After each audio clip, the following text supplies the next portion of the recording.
I mean, I've watched these guys attacking. Suddenly these guys appeared from somewhere with sticks. These looked like commandos.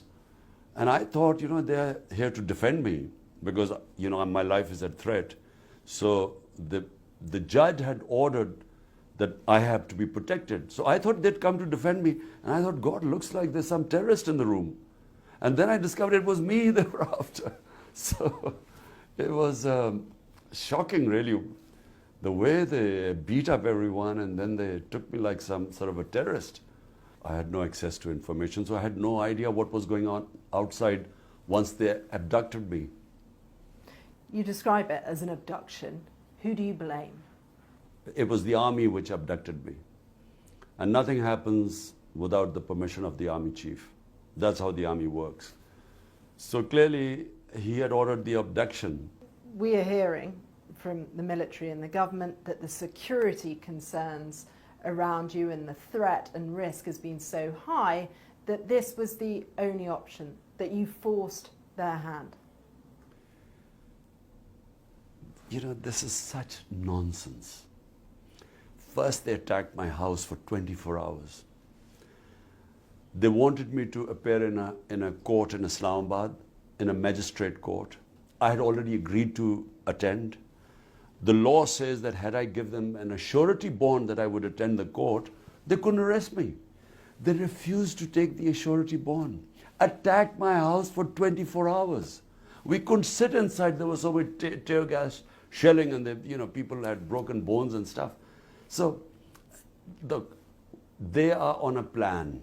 And what is the plan? The plan is they're petrified of elections. The gap between us and all the other parties is so huge now that they're petrified that they will be wiped out. So they have decided that the only way they'll allow elections is if I'm inside jail or killed. There are been two attempts on me. And most of my senior leadership should be jailed too. This is what they've done. They've used this to put the entire leadership of PTI in jail. What will you do if you're rearrested? Because there is a very real threat with more than 100 charges against you that you could be. Well, on the last count, it was 148. So I'm reaching my century and a half. And they're all, bizarre charges like sedition, serious charges? That I've corruption, treachery against contempt of court. The corruption case on what was the corruption case? What is your strategy if you are rearrested? Well, no strategy. I'm mentally prepared to go into jail. As I said before leaving for Islamabad, I said I'm prepared. But the point is that their intention is not because I've broken some law. The intention is that they want me out of the electoral race. This is the election year. How do you lead with so much of your party in jail? Well, the remnants I gathered today, and I've had a meeting with them, and we're trying to chalk out a strategy. I'm going to go out in public and start my mass contact from Wednesday onwards. So, we will carry on, hoping that the Supreme Court will announce an election date in 3 weeks' time. Can you reassure voters that you're even going to be around for it, let alone your leadership, the rest of your party? Look, what might happen, God alone knows what might happen. I'm lucky to be alive.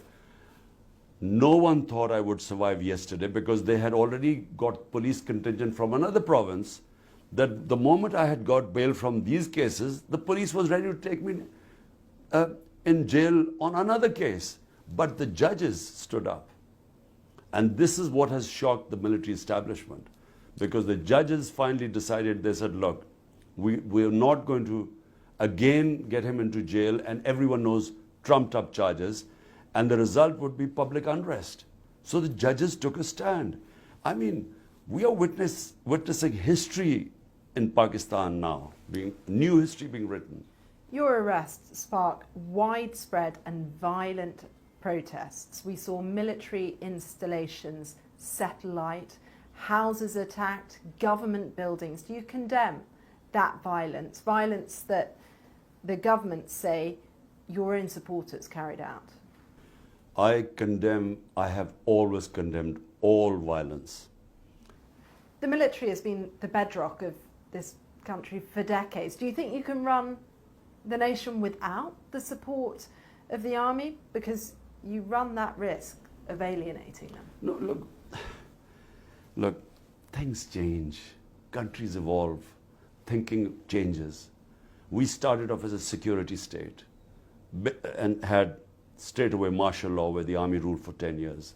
But right now, I mean, I have never seen such oppression. I mean, there's total clampdown on media.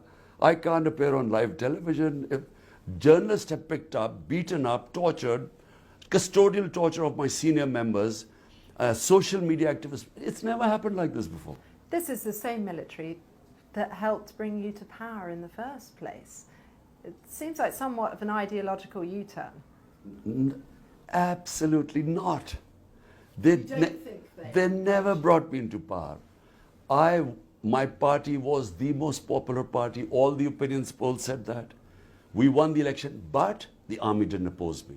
That's the difference. This feels like a very febrile moment when the country is politically polarised, economically spiralling. Voters want to see some hope.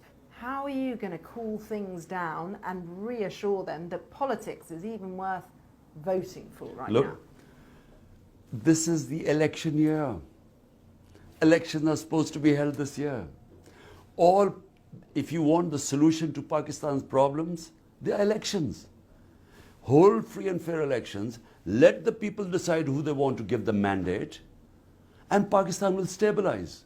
Problem is that they're all worried. The entire 12-party coalition is petrified, along with the military establishment, that my party will sweep the elections, because out of 37 by-elections, we have swept 30 of them.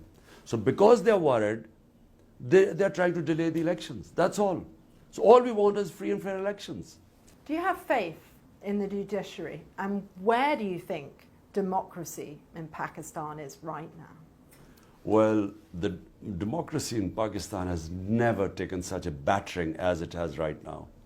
I mean, all our fundamental rights are violated. This sort of thing has never happened. No political figure has ever had 150 cases, and then his house raided. Once they attacked for 24 hours, then when I was away, they threw an armored car, they broke through my door, raided my house. My wife was all alone by herself. It's never happened before. So democracy is an all-time low. The only hope we have is the judiciary.